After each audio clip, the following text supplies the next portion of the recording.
Hey guys, and welcome back to my channel. I have 2 book hauls that I've done recently, and I thought today I would show you guys the books that I got. I spent a little bit under $100 and I got about 20 books, I think. So let's get into this haul.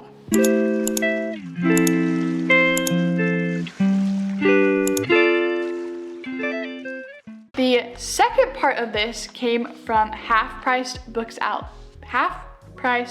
Outlet, which I don't live in an area that has one of these. I see booktubers, TikTokers, people that I watch on social media go to this store and get so many amazing books for really cheap. And I went to visit my grandma this weekend, and she lives in an area that has one of these, and I was uber excited to go. So I, of course, spent $40, as one should, and got a bunch of books. So let's get into that one. I'd also like to recap my weekend. I had such an amazing time with my grandma this weekend. I was going to film a vlog of it, but honestly, we just had so much fun, and I was so in the moment and living in the moment with her that I did not want to pick up my camera and make it a video. I just wanted to live in the moment. It was her birthday and we had a blast. We went to a Price is Right live show, which was so fun. We didn't get called down, but honestly, I had so much fun either way. We got to go to a Dave & Buster's, which we also don't have one of those where I live, but there was one where she lived, and they had just opened, and we played games and ate some really good food. So that was also really exciting. We went book shopping and craft shopping and just got to hang out with family that I don't get to see very often, which was, again, such a fun bonding experience for everyone. Got to take my husband, who it was the first time going up there as my husband, which was exciting. I just had an absolutely amazing time and can't wait to go back again soon. So that's why there's no vlog of that, but you do get a book haul. So getting into this haul, the first thing that happened was I walked in and there were so many books, and I was in shock about how I was gonna go through that many books in such a short amount of time. Also, I just realized I'm not wearing my ring. I am married, I just don't have my ring on. Interesting. Then I stumbled into the romance section, and if you've been following me, you know that I just read my first Nicholas Sparks novel not that long ago in January, and I absolutely loved it. Like, so emotional, so great. Loved it. And I had never read Nicholas Sparks before. Obviously, we've all seen The Notebook. We've all seen all the amazing movies that have come from his book, but I'd never read his actual books before. So they had an entire Nicholas Sparks collection there of so many of his most famous books. I had to buy a bunch of them because they were only like $4 a piece. I was in heaven. I bought so many Nicholas Sparks books. I bought 5 Nicholas Sparks books. 5. I'm gonna have to do like a Nicholas Sparks vlog. The first book that I picked up was The Longest Ride, which is a movie. I can remember like this book being popular among some of my friends when I was in elementary school or middle school. I can't really remember which one, but I never actually read it, and I've never seen the movie. I've never seen this movie. So I don't know how it ends, and I can't wait to get into it. I'm sure it's emotional. But if you don't know what this one's about, basically Ira is 91 years old and had an injury after a car crash and and he struggles to retain consciousness until a blurry image comes before him of his beloved wife, Ruth, who passed away 9 years ago. And she's basically urging him to hold on and remain alert and survive. So by doing this, she recounts their lifetime together. And Ira knows that Ruth can't possibly be in the car with him after this accident, but he is really clinging to her words and his memories. And then, so that's happening. Meanwhile, what's also happening is there is a local bull riding event where a university senior named Sophia meets a young cowboy named Luke, and through Luke, Sophia is introduced to a world in which stakes are high, life and death loom every single day through bull riding. and she falls in love with Luke and finds herself imagining a future far removed from the plans that she had in place before Luke, but Luke is keeping a secret that might destroy that. Ira and Ruth, Sophia and Luke, two couples who have little in common and who are separated by years of experience, yet their lives will converge into an unexpected story that I guess is going to remind us that even the most difficult decisions can yield extraordinary journeys. Probably going to be very emotional, but very fun. The second one I got is on the same line of that, The Last Song.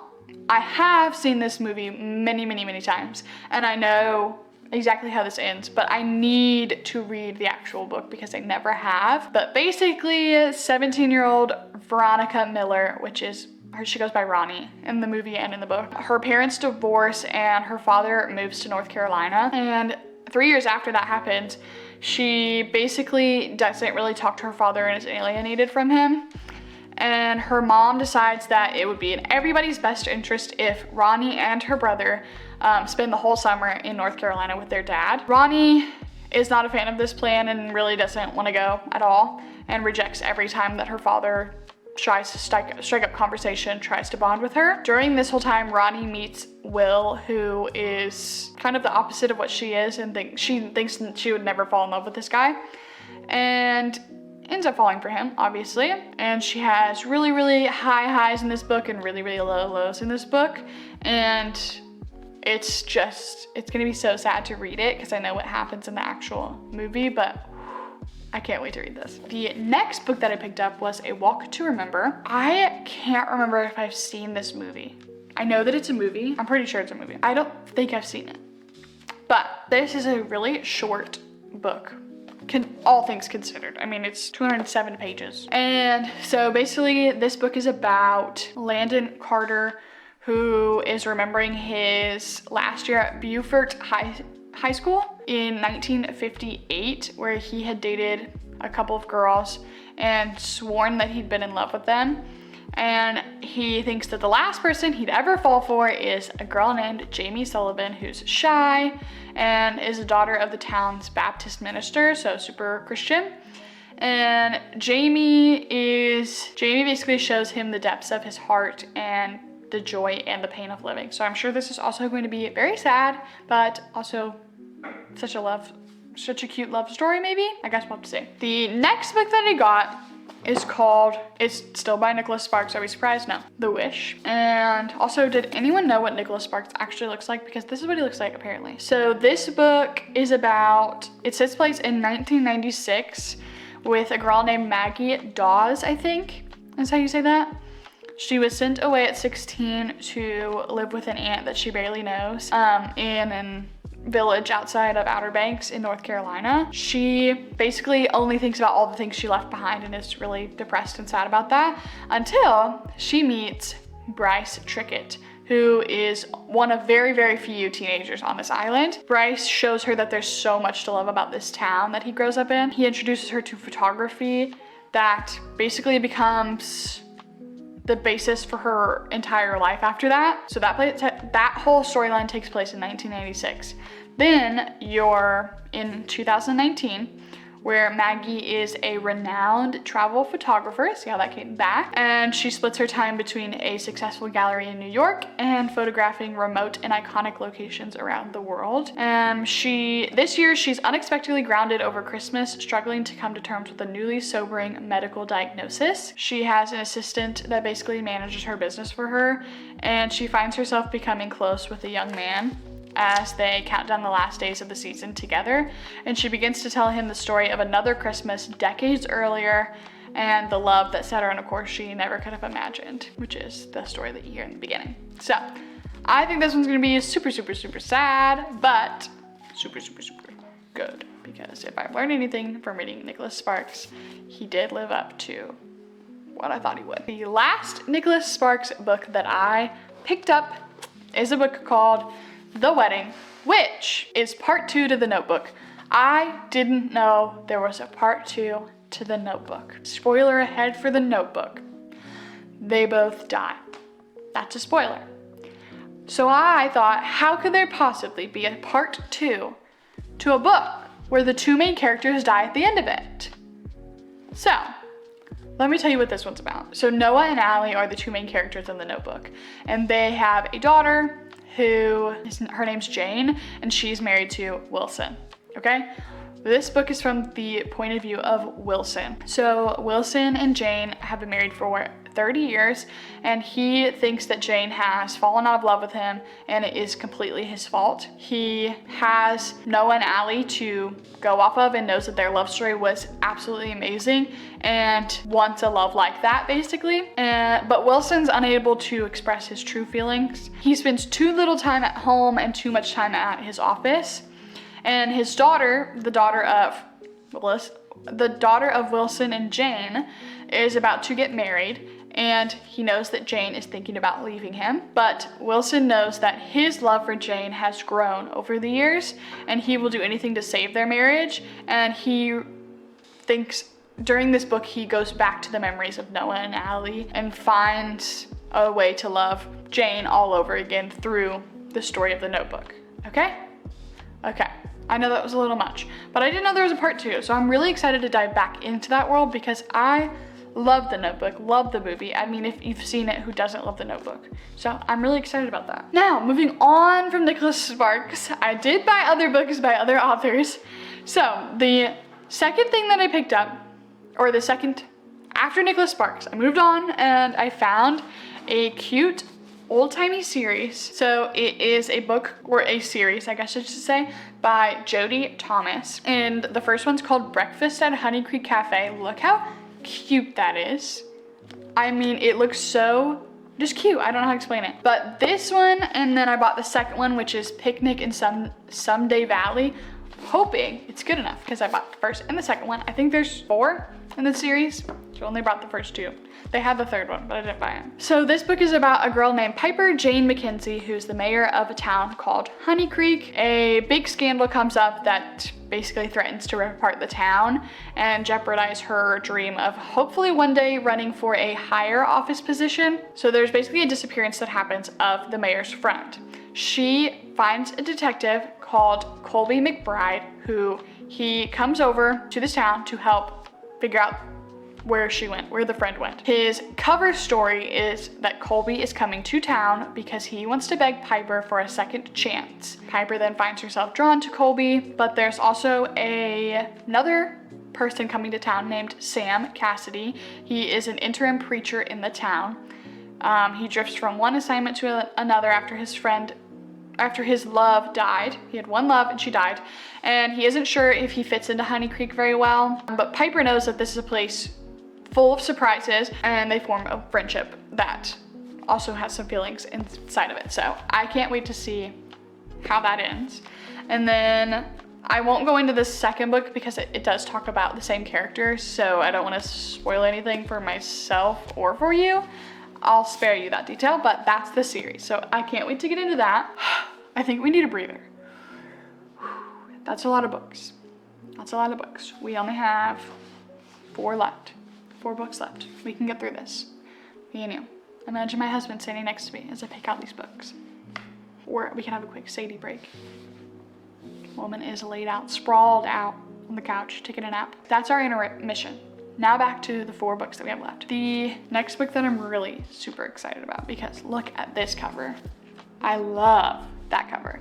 It is called Murder and Postscript by Mary Winters.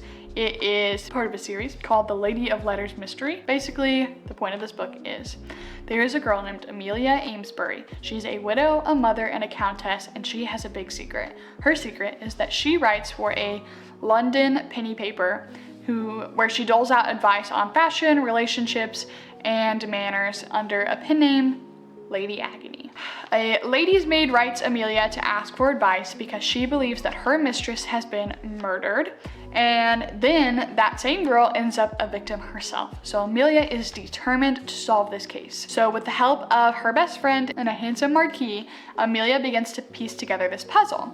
But as each new thread tangles and a different suspect comes to light, the investigation grows even more daunting. So basically it sets takes place back in like a Bridgerton time, and Amelia is tracking this killer, putting her reputation and her life on the line. The quote on the front is from New York Times, and it says, "Move over, Bridgerton." So it's basically that, but a different kind of murdery mystery timeline. Love the plot for that. Can't wait to see if it's actually good or not. The next book that I got is, she's an oldie, but she is probably a goodie. I don't know if you were like me and read a billion Sarah Dessen novels when you were, I don't know, middle school, high school aged. Sarah Dessen was everything. I loved her books. I couldn't get enough. And they had Sarah Dessen books, and I found one called Lock and Key that I'm really, really excited to read. I love that the cover is like a little lock, but if you take it off, it's just the key. Love that. So this Sarah Dessen novel is about Ruby, who basically has been living alone in a house, waiting a couple of months until she turns 18 and can be on her own legally. And she has a sister named Cora who left about 10 years ago from when this takes place. And a social worker finds Ruby and realizes that her mom's not taking very good care of her, and takes Ruby to live with her sister. So she goes from living in a house by herself, taking care of herself, really, really poor, to a luxurious house, a private school, new clothes, and a chance at a new future based on how her sister has leveled up. She is really, really wary of this life and isn't quite sure that it's all it seems, and she doesn't really want to let anyone close to her because she doesn't know how this is going to pan out for her. In this new life, she meets a guy named Nate, and he's really like the popular guy that lives right next door to her, but Ruby knows that he's hiding secrets and she wants to find out what they are. So I'm guessing that's where the Lock and the Key comes in. So this is gonna just like take me back to childhood. Honestly, it's gonna take me back. I can't wait to read that one. This book looks so fun. It's called The Shark. It's by Mary Burton. I don't know, it just looks so interesting. Like, this looks like the vibe I typically go for, and I've never heard anything about it. So this book is about, basically the main sentence says, for every crime there must be justice. So there's a super grisly murder scene of a teen, she's a teen prostitute who gets murdered. And the state trooper named Riley basically is reminded of her past. And when she was a teenager, she was kidnapped, drugged, and left unconscious on the streets. And she has no memories of what happened, only really strange reoccurring dreams of two men playing cards. So she gets reminded of this event that happened to her by this other person being murdered. There's also another main character who is named Clay. He's a former FBI agent and Riley's old flame that she used to kind of go out with. And he is a part of SHIELD Securities. He's the newest member. He is being plagued by an unsolved case of a serial killer named the Shark. And the Shark murders girls as part of a poker game, and only one girl has survived the Shark, and the Shark is now really, really, really wanting to find that girl and even the score, and Clay knows that, but Clay doesn't know who the girl is. He then suspects that Riley is the girl that the Shark is coming after next, and that she is the prey for the Shark. So they get together, they have to solve the murder and also make sure that she doesn't die while figuring out who the Shark is. So that sounds so insanely intriguing that I can't wait. Okay, 2 more books. This one is called The Woman in the Green Dress by T. Cooper, which I have heard a little bit about, but not an insanely amount. This book is about Fleur Richards, who is waiting for her husband, Hugh, to return from the Great War. But then she finds out that her great love has died, and she is left to a sizable family fortune. And she doesn't want the inheritance and wants to go back to his home country of Australia to find his relatives who deserve the money more than she does. She finds a owner of a remote farm and shop full of forgotten artifacts and a mystery that began more than 65 years ago. So she stumbles into this, okay? And Kip is a soldier dealing with the after effects of the war, and Fleur finds herself unable to resist, pulling on the threads of the past to figure out this mystery. And she finds a shocking story surrounding an opal and a woman in a green dress. So it's a romantic mystery by T. Cooper. Can't wait to dive into that. And the last book that I got is a book called Heaven is for Real, which is a book that's been turned into a movie, which I think I've seen the movie before. I definitely remember the story, but I don't remember watching the movie if I've seen it. But it's about a 4-year-old named Colton who has an emergency appendectomy and survives it miraculously, because he's not set to survive it, but he survives it. And the dad is retelling Colton's story, where Colton is telling how he saw heaven. The little boy claims that he saw heaven and is recounting that story, and his dad is kind of hearing about it. So I can't wait. That's gonna be it's based on a true story. So I'm really excited to read that one. Okay, that is all the books that I got this weekend on my book shopping haul. I cannot wait to read all of them. They all sound absolutely amazing. And I just know that I have some 5 stars in here. I have to have some 5 stars in here. It has to happen. So I'm really excited to get into them. I hope that the Lord is blessing you in so many amazing ways this week, and that you get to see his love shine bright in your life this week.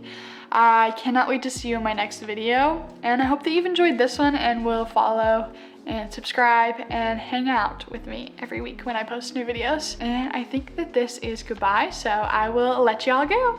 Bye.